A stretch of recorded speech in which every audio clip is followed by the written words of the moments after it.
En République démocratique du Congo, la Commission électorale nationale indépendante dénonce le pillage de son siège et des entrepôts contenant des kits électoraux dans la ville de Goma au nord Kivu par le M23. Dans un communiqué publié samedi 1er février, le rapporteur de cette institution, Patricia Nseya-Moulel, a fait savoir que le M23 emportait vers le Rwanda des véhicules et des motos neufs et usagés ainsi qu'un lot de kits électoraux stockés à Goma. La CENI annonce également la prise en otage de certains membres de son secrétariat exécutif au Nord Kivu.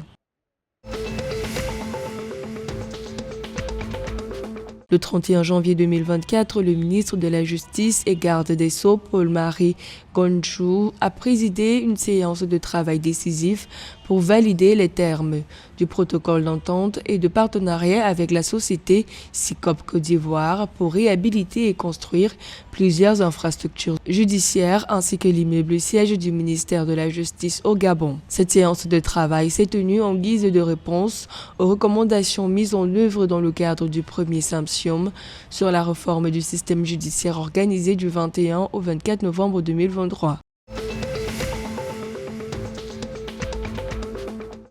Les producteurs de cacao de la localité de Biakoa, dans la région du centre du Cameroun, ont pu collecter une somme d'1 milliard de francs CFA dans le cadre d'une opération de vente groupée de plus de 200 tonnes de fèves de grade 1. D'après le ministère du Commerce camerounais, la production des membres de plusieurs coopératives et les ventes groupées permettent de doper les capacités de négociation des producteurs face aux acheteurs. Selon le ministère du Commerce, c'est surtout le prix le plus élevé engrangé par les producteurs depuis le lancement de la campagne cacaoyère 2024-2025 au Cameroun.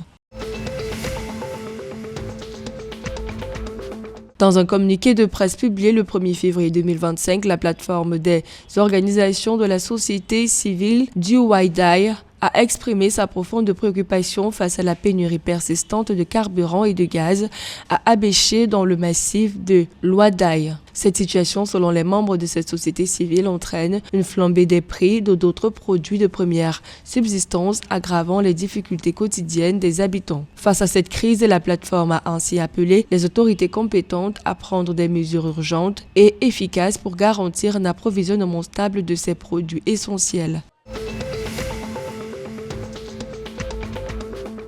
L'équipe centrafricaine de football a repris le 27 janvier les entraînements. Les Fauves de Bas-Obangui préparent les éliminatoires de la Coupe du monde de football 2026. Depuis le premier jour d'entraînement, les objectifs sont l'état moral et l'état physique des joueurs. Selon le milieu du terrain de l'équipe, Donald Guesset, l'objectif, c'est la qualification à la Coupe du Monde. Pour la deuxième journée des éliminatoires de la Coupe du Monde de football, la RCA va affronter Madagascar au mois de mars 2025. Selon le staff technique, le regroupement avec les Fauves de la diaspora est prévu à partir de mi-février.